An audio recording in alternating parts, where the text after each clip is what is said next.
यसो युट्युबतिर भिडियोहरू हेरौँ। अब विदेशको भिडियोहरू चाहिँ अब सबै अब सहर बजारका ठुल्ठुला बिल्डिङहरूका अब पर्यटकीय स्थलहरूका मात्रै भिडियोहरू धेरै देखिने। गाउँले जीवन गाउँले परिवेशका भिडियोहरू त्यति नभेटाइने कि। अब ठुलो देश विकसित देशहरूमा पनि गाउँमा कसरी विकास भएको हुँदो रहेछ कस्तो रहेछ भनेर चाहिँ यसो भिडियोहरू आयो भने हेर्न पाइयो भने धेरै राम्रो हुन्थ्यो। त्यही भएर आज मैले यसो एउटा भिडियो खिच्दैछु। अब यो कोरिया पनि त्यसै विकास भएको होइन रहेछ। अब गाउँमा पनि अब एकै ठाउँमा यस्तो कृषिमा अब यस्तो प्रगति छ, बाटोघाटो यस्तो सुविधा छ। यहाँको सबभन्दा मन परेको भनेको यहाँको बाटो के। यति बलियो, यति राम्रो, यति सफा छ नि। यहाँ फोहोर भन्ने कुरो हुँदैन। यहाँ कसैले फोहोर गर्नेवाला छैन। यहाँ फोहोर कसैले गर्नेवाला छैन। एकदम अनुशासित, एकदम यहाँका मान्छेहरू संस्कारी। अब यहाँ कसैले खोल्टीमा चक्लेट सक्लेट यताउता केही खानेकुरा खायो भने पनि अब उनी त्यही खोल्टीमा राख्ने, बरु कतै डस्टबिन छ भने त्यहाँ राख्ने, नत्र बाटोमा फाल्ने, यताउता फाल्ने। अब त्यस्तो छैन यहाँ चाहिँ। हेर्नु त कति सफा छ। नयाँ कहिले कसैले सफा गरेको देखेको छु मैले, होइन। त्यसै अटोमेटिक सफा भएको त होइन यो। एउटा सिस्टमले अथवा संस्कारले अथवा अनुशासितले सफा भएको हो। हामीले सिक्नुपर्छ, धेरै कुरा जान्नुपर्ने छ।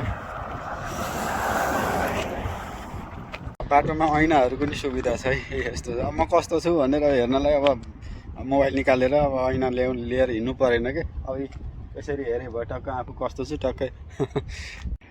अब यहाँका मान्छेहरू हप्तामा 4-5 दिन चाहिँ मजाले काम गर्यो, दुःखै गर्यो होइन। अब दुःख पनि गर्छन् है यहाँका मान्छेहरू। त्यसपछि अब 2 दिन चाहिँ शनिबार आइतबार छुट्टीको दिनमा चाहिँ एकदम रमाइलो गर्न जानेका कि। अब यो रमाइलो गर्नलाई चाहिँ अब अनेक चाहिँ उहरू के हेर्नु न। अब यहाँ घोडा सवारहरू छ, अब बिचमा अब टेन्टहरू, अब होटलहरू, अब खाने बस्ने ठाउँहरू छ। अब दुःख पनि गर्न जानेका, रमाइलो गर्न जानेका, खान नि जानेका, अब विकास गर्न जानेका, संस्कारी, अनुशासित, सरसफाइमा ध्यान दिने। अब सबै कुराले गर्दा त हो नि अब यति छिटो अब देशले कोल्टे फेरेको होइन।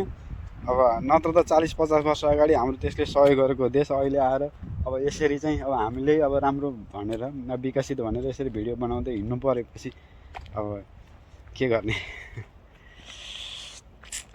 गाह्रो छ। अब यहाँका बासिन्दाहरू अब यस्तो छ बसाइ हेर्नु न।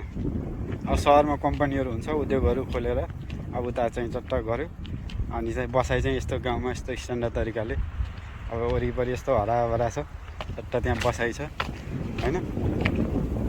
अनि यस्तो सफा छ।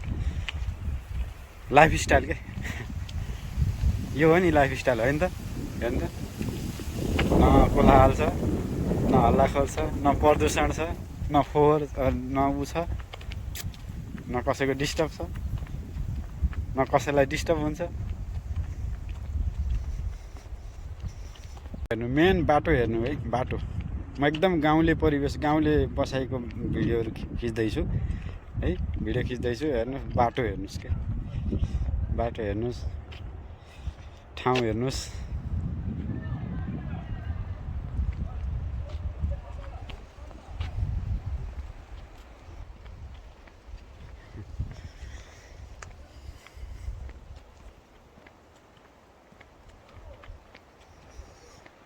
के अनि अब अर्काको देश भयो नि, अब घुमेरै रमाइलो गरौँ न त, के छ र होइन।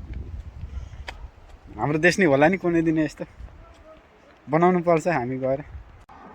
यहाँको बाटोघाटो देखेर के पहिला नेपालमा हुँदाखेरि प्रेमिकालाई भेट्न जाँदा बाटो बन्द भएर अनि गीत गाएको याद आयो कि।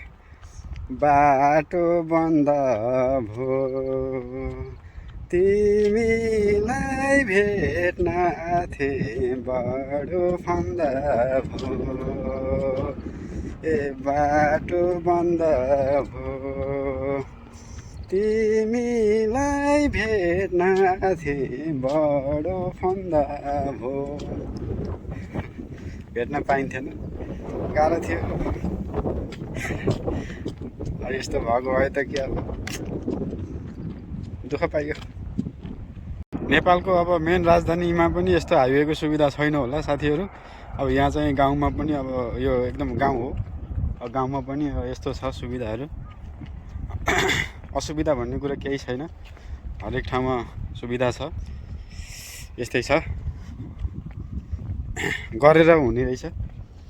त्यसै कोरिया भएको रहेन रहेछ। अब हाम्रो नेपालमा अब चाहिँ अलि पिछडिएको देशहरूमा अब अलिकति खानालाई मात्रै करेसाबारीमा अथवा अलिकति अब यसो थोरै जग्गामा मात्रै लगाइन्छ, अनि त्यो चाहिँ बाहिरबाट किनेर खाइन्छ। अब यहाँ चाहिँ अब यत्रो लसुन छ हेर्नुहोस् है, कति एउटा घरको मान्छेले अब यत्रो लसुन खेती गरेको छ।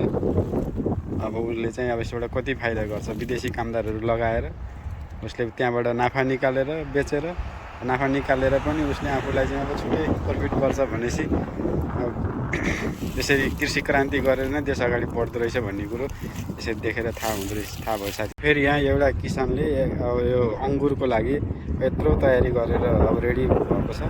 अब यो कहिले लगाउने सायद अब बेला भयो कि टिपेर राखेको कि अब यो थाहा भएन, तर यो यतिमा विदेशी कामदारहरू ल्याएर अब त्यत्रो स्यालेरीहरू दिएर अनि त्यसपछि आफूले फाइदा निकालेर बसाइ यस्तो छ। यहाँ बस्ने हो कामदारहरू साहुहरू। ल हेर्नुहोस् त, एउटा घर दुईवटा घर खेतबारीमा जानको लागि पनि यस्तो बाटो छ, यस्तो राम्रो बाटो छ कि यो यति पक्की बाटो छ कि अब यो कहिले पनि बिग्रेला जस्तो लाग्दैन क्या मलाई।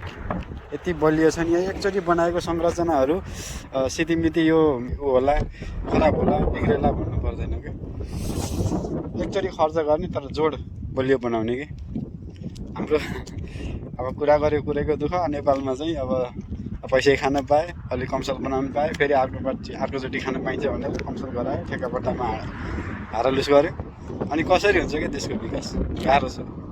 अब गर्नुपर्छ, अब हामीले पनि आवाज उठाउनुपर्छ यो देखेर। नेपालमा हुँदा अब हाम्रो देशमा एउटा साइनबोर्डमा लेखिन्छ चोकको नामहरू, अनि हावा ठुलो हावाहुरी आयो भने उडाउँछ। अब यहाँ त यस्तो ढुङ्गामा कुदेर टक्क अब यो चोकको नाम होला सायद, ठाउँको नाम होइन,